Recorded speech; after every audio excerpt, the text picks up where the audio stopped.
kwentuhan sa labas. Dito na kami sa Baguio, guys. Why do I try? Why do I try? Hello guys, andito kami sa Korea. Korea.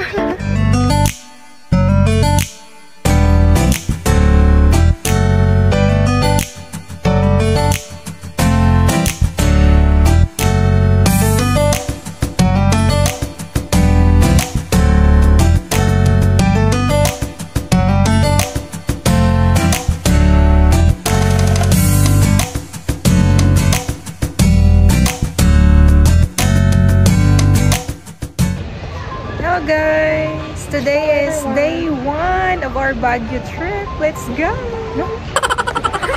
Hello everyone and welcome to my channel. If you're new here, I'm Doreen and I love sharing glimpses of my life and my passion for travel with you. This is our day 1 in Baguio. If you are curious about how we got here, you may check my travel vlogs so you can follow along on our journey. I will put the link in the description below. Anyway, we will be visiting must-see places in Baguio.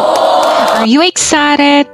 I hope so because I am. So, we did a DIY trip. And if you're planning to visit Baguio soon and don't know what to expect, follow along on our journey as I will provide tips as we go along on this trip. Remember to like, comment, and subscribe so you won't miss any of our adventures. Our first stop is Bell Church. Ay, kita ko man.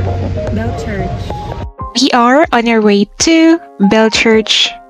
Nag-taxi lang po kami. May grab car din po dito kaso medyo mahal at alanganin kami kasi ang limit ng passengers nila ay 4 lang 5 po kami.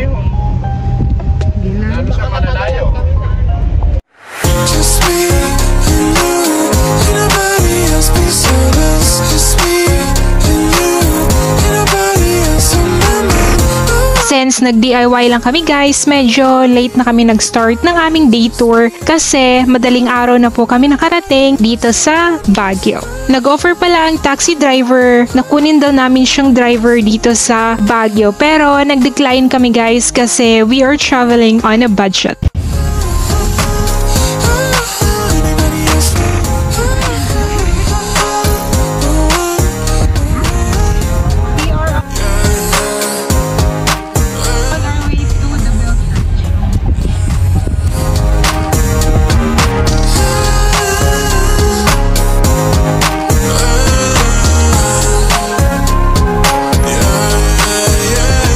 If you are planning a DIY tour like us, here is my tip number 1. Create a daily itinerary for your tours before arriving in Baguio. Making a daily schedule helps you use your time well by knowing exactly what you'll do and where you'll go each day. Mga 5 to 7 minutes ay narating na namin ang Bell Church.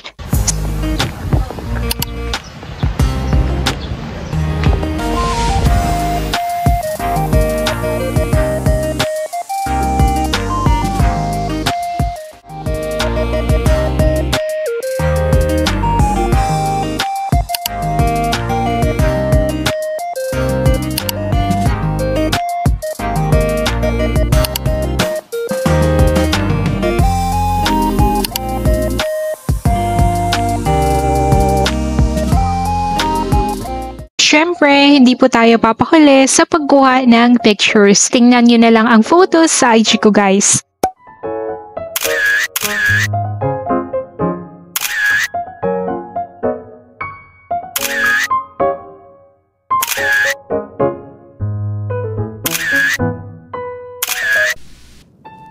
Travel tip number 2.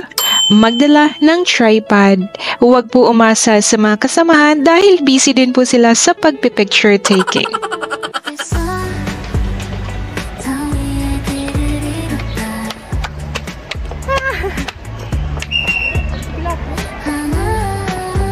Korean, ay, walang ba kita na ano? Kaya di kita nga di sa pukang. Korea.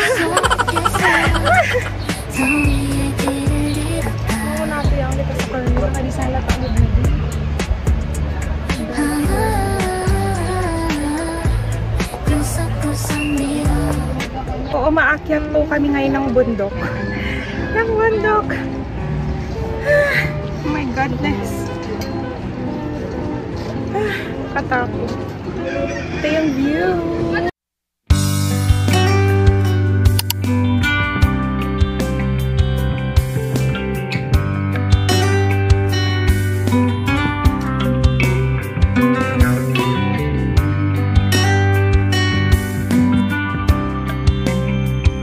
Hello guys! Andito kami ngayon sa Korea. Look kung sino yung mga kasama ko.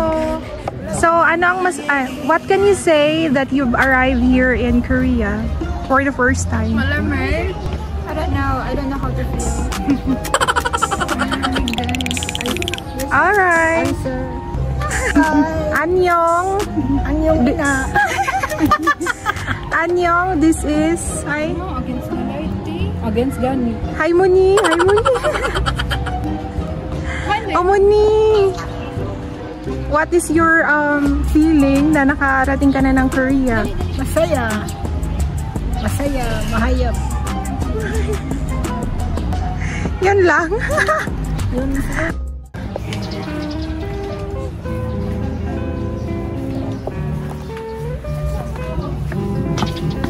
Nice ka niya. Video daw. Nice niya.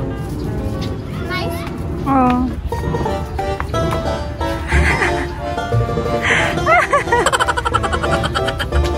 If you ride with me, I gotta work for the both of us. I'll put you in the driver's seat. Don't gotta hurry and in love.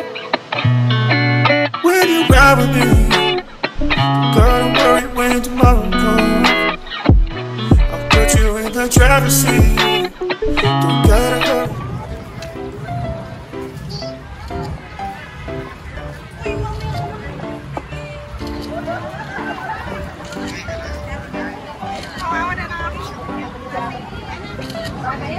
Ay, kita tanan, tas video na sa... Kita tanan, dali. Dali, kita tanan. Ga-video sa siya. Walang nasap lang. Pwede na siya. Picture na. 1, 2, 3, picture na. Screenshot yun na. Ay, dapat yun. Screenshot na yun. White ba yun? Tingala, tanawin pero lang. Nice siya. Para pag-edit ba, puro portrait na. Nice siya. Landscape na yun. Kita play niya. 1, 2.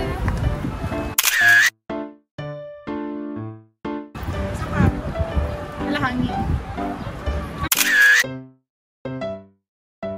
Kasi ito na, ito na. Ina, 1, 2, 3, go. Tiin. Ano mo pa? Sige, sige. Ina, 1, 2, 3, tiin. Come on. Nag-jeep lang po kami papunta ng Valley of Colors. Ang minimum fare ay nasa 10 to 15 pesos per person. Actually, pwede pong lakarin from Bellchurch kaso sobrang init guys at nag-jeep na lang kami kasi sobrang lapit lang naman. Mga 3 to 5 minutes ay narating na po namin ang Valley of Colors. Ang ganda tingnan ng mga bahay dito kasi colorful at yes, may mga nakatira po dyan at itong tulay ang daan nila papasok at palabas.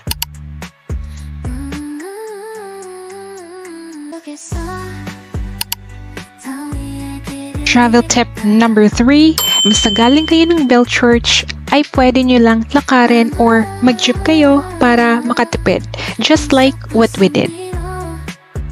Siyempre, hindi mawawala ang aming walang katapusang picture taking. Sinang relate?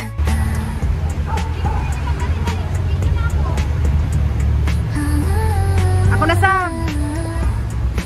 Konti lang daw ang exposure niya nung previous vlog ko, kaya eto, request granted.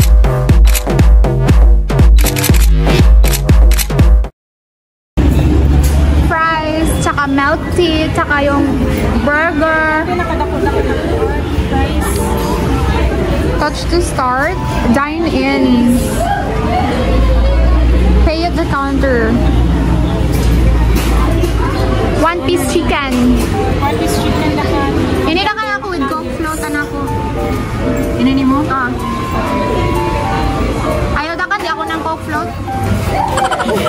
Dali na mag-change. 48 hours later.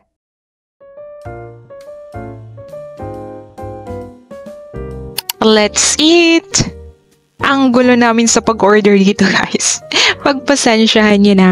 Sa mag-inasal sana namin balak na kumain kasi only rice. Kaso sobrang daming tao kaya dito na lang kami sa McDo.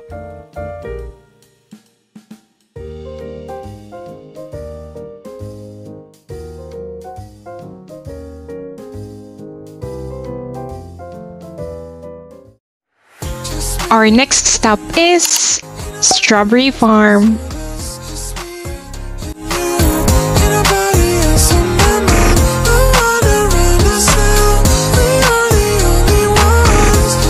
As usual, nag-taxi lang po kami papunta dito sa Strawberry Farm. Accessible naman po ang transportation nila dito basta huwag lang sumabay sa rush hour. Mga 5 to 10 minutes ay nakarating na po kami. At dahil tanghali kami pumunta dito, kaya sobrang init ng panahon na to.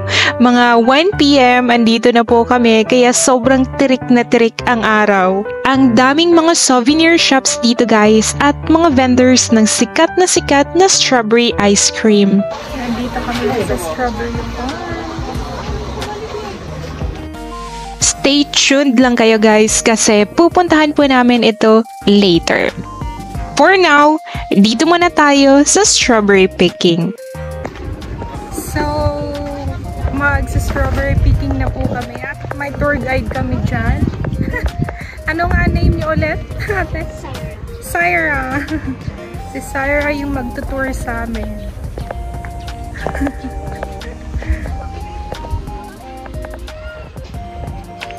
Yan po yung strawberry.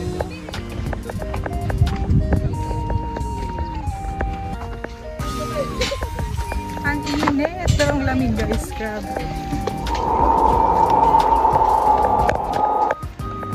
Ang init. Tarik na tarik yung araw. Pero mahangin. Ganda ng view.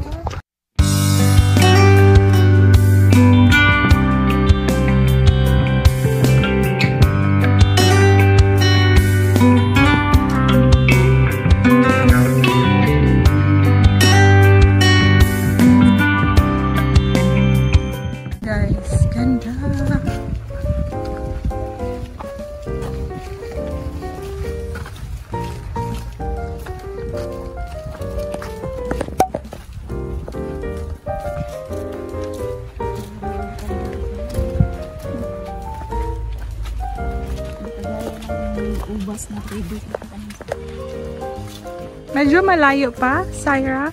Dumas ka na.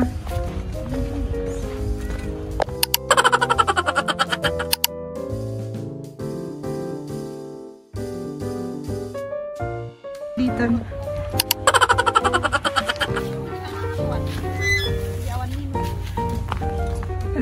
Kahit saan lang?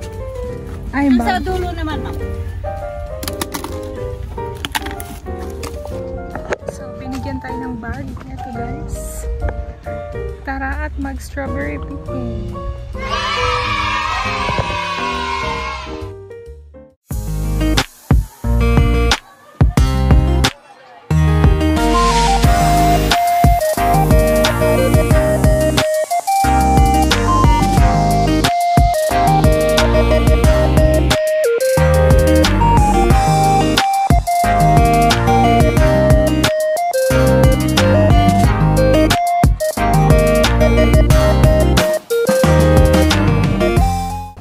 So doon tayo sa pinakadulo guys kasi wala nang bunga dito.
Lata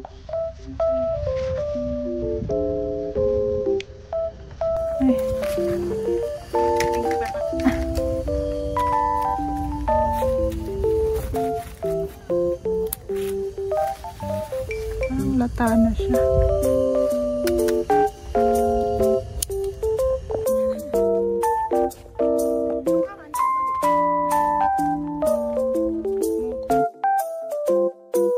Their strawberry ice cream is a must try as it is creamy and delicious. However, it's a little bit pricey though. I think it costs around 60 pesos per cone.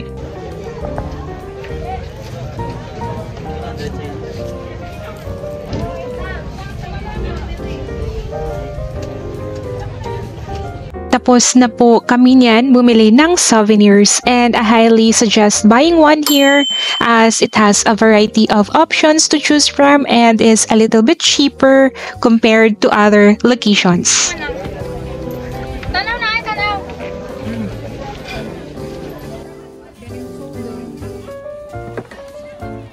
Medyuhi? Video gani.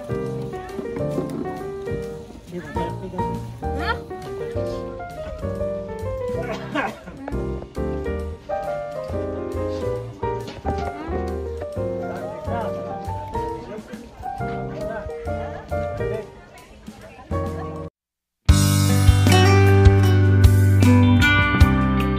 Our next stop is Igorot Stone Kingdom.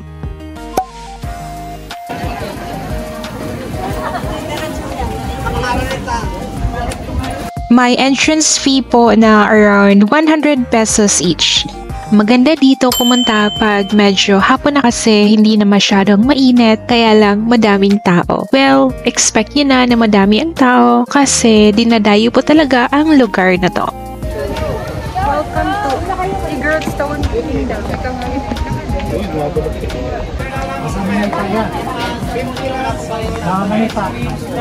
May libre Clark lang kami lang to. Ah, dili ako may bayad yung nag-print.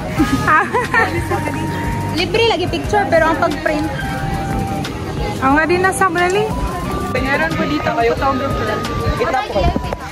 So, nagpa-picture din kami guys kasi libre at kumuha din kami ng printed copy for remembrance. Ang fee ay nasa 150 pesos. Oh my God, ang dami dito guys. Dito kami ngayon sa Igorot Stone Kingdom.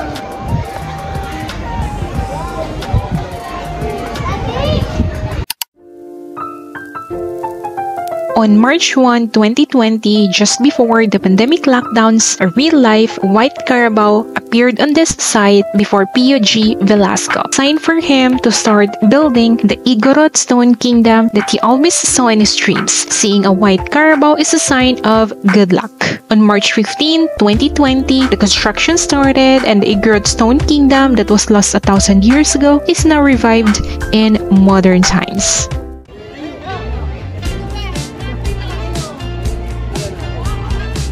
Gusto sana naming umakyat sa taas guys, kaso sobrang sakit na ng mga paa namin. Kaya dapat yung mga shoes nyo ay comfortable kayo sa mga lakaran. Please know that I appreciate each and every one of you for watching the video until the end. To my new subscribers, thank you for your support. Abangan nyo guys ang aming day 2 dito sa Baguio dahil sasakay kami ng kabayo. Excited na ba kayo? For now, panoorin nyo muna ang part 2 ng day 1 namin sa Baguio.